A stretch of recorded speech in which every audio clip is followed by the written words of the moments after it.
We're standing in a field, in a cauliflower field, with David Peri, owner of Nevada Fresh Pak. Thanks for joining us. You're welcome. Tell me about Nevada Fresh Pak. I'm getting the sense already that they're packing fresh behind us. Yes, so they're packing cauliflower in a Nevada Fresh Pak field, which is a subsidiary company of Peri Sons. Nevada Fresh Pak grows nothing but leafy vegetables at this period of time, nothing but organic leafy greens.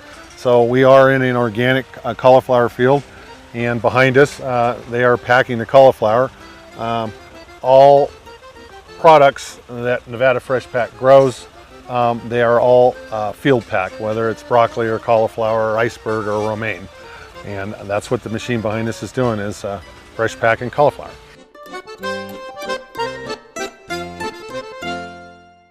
It's a little bit more complicated than it sounds to fresh pack vegetables in the field. This is just a sprinkling of what it takes to package the field harvest. Yes, so this building houses all the packaging materials for everything that's field packed. It's 100% packed in the field. So when each trailer goes out, according to the order and what they're packing, the inventory people have to put the right packaging material on that trailer, going to the harvest crew to pack what the orders are. The rest of this building houses wax cartons for romaine, houses cartons for iceberg, houses cartons for broccoli, cauliflower, all the wraps for cauliflower for the heads, all the wraps for iceberg heads, all the bags for all your romaine hearts, either 3 in a pack or 6 in a pack, that's bought at the supermarket. All of this has to be inventoried in and inventoried out according to each order, each commodity, and the harvest crew that's harvesting it. It's an enormous undertaking. I was going to say, this is a gigantic undertaking just to have the packaging necessary to do the field harvest or your organic crops. That's correct, and you have to make sure that the proper packaging is going to the proper harvest crew for that particular order, because there's probably 100 different packaging materials in this building.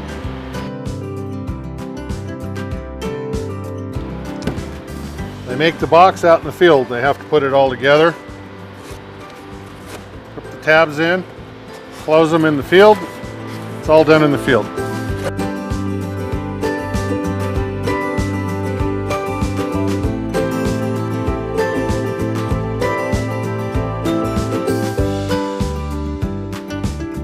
These go through a process before they even come to you. Yeah, that's correct. They go through a process called peracetic acid pressure wash that sterilizes, kills any germs that might be on them. We pack the product in the field, it gets shipped, they'll go through the process again and get reused somewhere. But every time they're returned to us or any other grower, they've gone through a peracetic acid wash to sterilize them. And that is actually a vinegar water solution, Yeah, basically. peracetic acid is a vinegar. That's what vinegar is peracetic acid.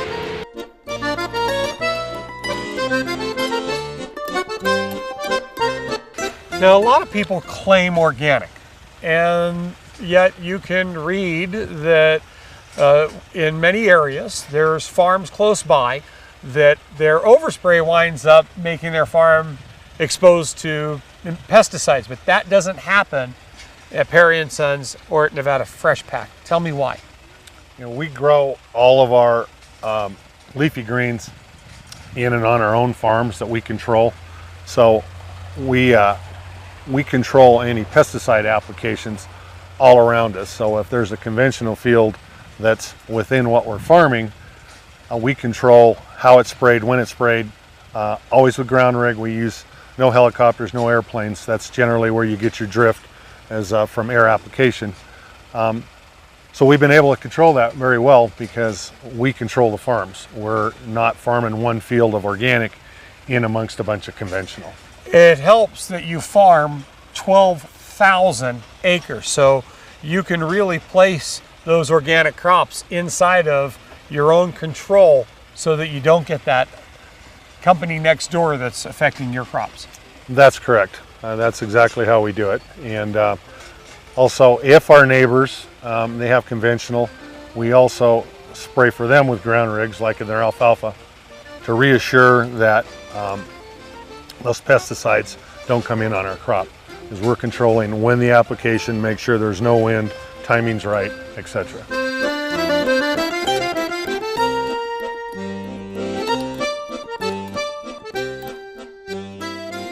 Nevada Fresh Pak has a variety of different crops. Which one is this? This is broccoli, a machine you see behind us, much like the cauliflower machine. Everything is picked by hand. The leaves are pruned off, and it's packed right here on this machine, ready to go to the cooler for market. It looks like a pretty good crop this year. It's a nice crop. This is a big crop. Quality is very good.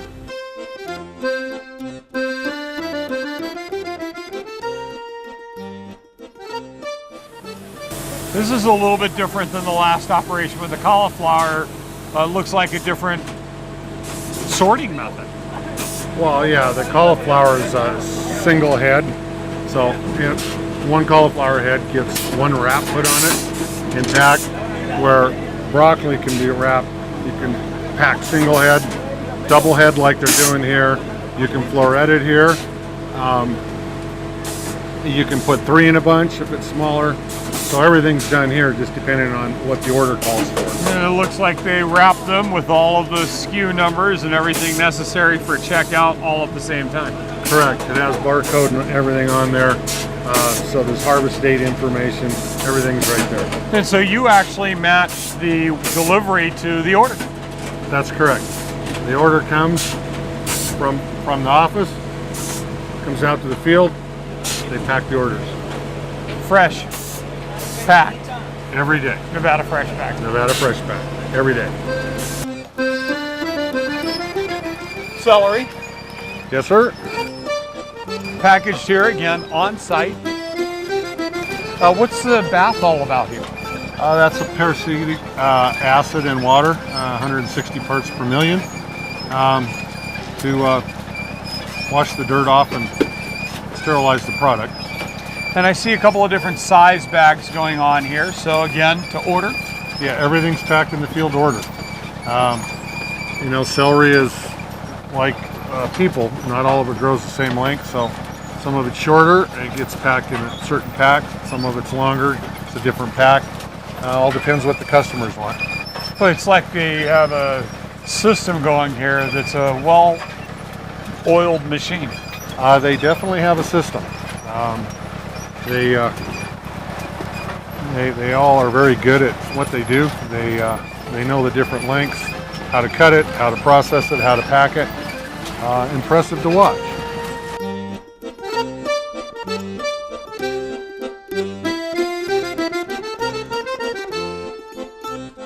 What are we picking on this farm? We're picking kale. So this kale is all stripped off the plant. If you watch them, and then it's put in a bunch. They put the twist on it, has the barcode on it, the SKU number, and it's all packed right here in the field in the cartons. And from here, it'll go on the trailer, go to the cooler, and get cooled. You know, one of the things I'm noticing here is you've left the plant intact, so this regrows. Yes. So they strip the leaves that are ready, and then it'll grow more leaves. And you can come back in 2-3 weeks and you can strip the big leaves off of it again and pack again. Hand harvest versus machine harvest. I'm noticing that predominantly everything out here is picked by hand. Yeah. Well, hand harvest, they're picking only the finest leaves to go to the store. And if you were to machine harvest, you're also going to get some of the bad leaves, because a plant doesn't have all perfect leaves on it like a tree doesn't. And so hand harvest is all about quality. So these are a beautiful rainbow chards, they're called. They kind of taste like a beet. And then over there we have green chards. So they're all green, same family. They're also packed in the field, put in a bunch, and sent to the cooler, cooled, and shipped from there. Used in cooking and preparing a fine dish laid out on the rainbow charts, juiced. Yes, it is used to lay out a fine dish. They'll use kale, they'll use chards. Generally a kale leaf is a little thicker, but most of this will end up being used for juice. Just miles and miles of farming. Beautiful color spectrum here, color palette. Red romaine, green romaine, these are what go into your salad mixes that you buy in the supermarket. So we grow these, we grow the kales that go in your salad mix, the arugulas like wild arugula, the spinach, the baby spinach. We do about between 25 and 30 million pounds a year of that also.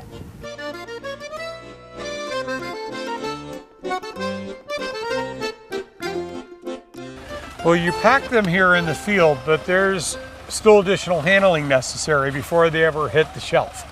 Yes, from here, once they're packed, they're put in refrigerated trailers and they're hauled to our facility, Walker River Cooling, to cool the product. All the product, we take the core temperature down to like 33, 34 degrees, so you have a long shelf life. If you don't take the field heat out of leafy green products, the shelf life will just melt. So everything goes from field into the cooler, Walker River Cooling, to be cooled and then shipped as the trucks show up to distribution from there. Well, Walker River Cooling is a state-of-the-art facility, brand new. So let's go take a look at that. Okay.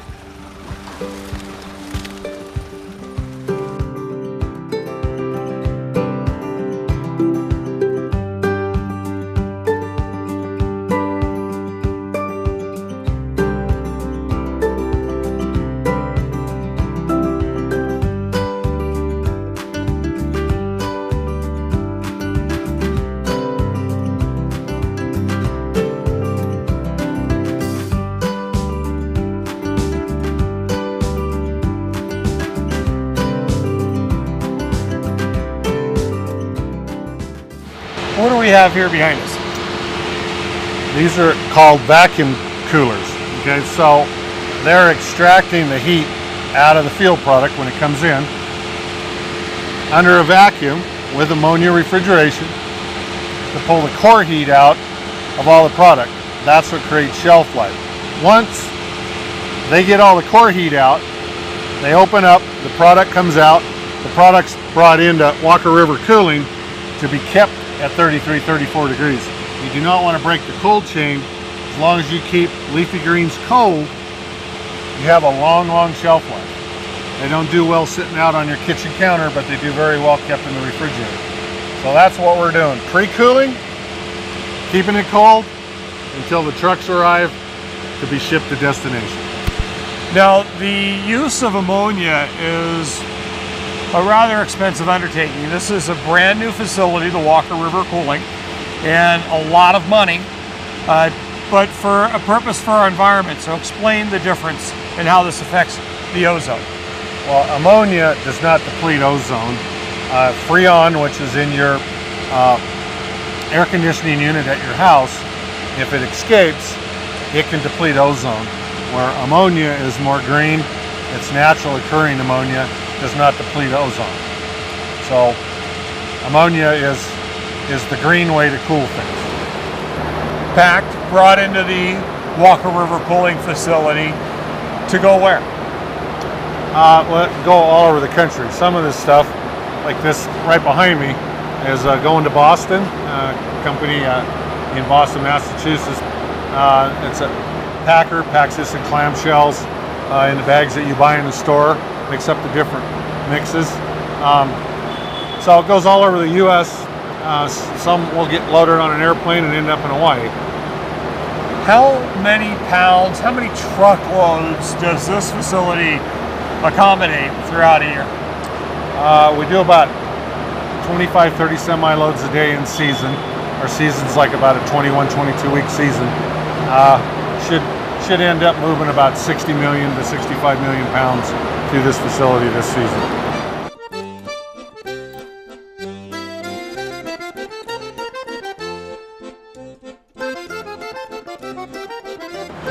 I was talking to you about this, and I was really compelled by what you said about food safety standards. You know, the bar is here for the industry, but it means more than that to you. Yeah, well, we like to take it a notch or two above. We like to do whatever we build, whatever we do. Our equipment, we clean it 2 times a day. The industry doesn't call for that. We paracetic acid the facility daily. The industry doesn't call for that. We like to go up and beyond for sanitation to keep the product clean. It's your reputation. It's what's important to you.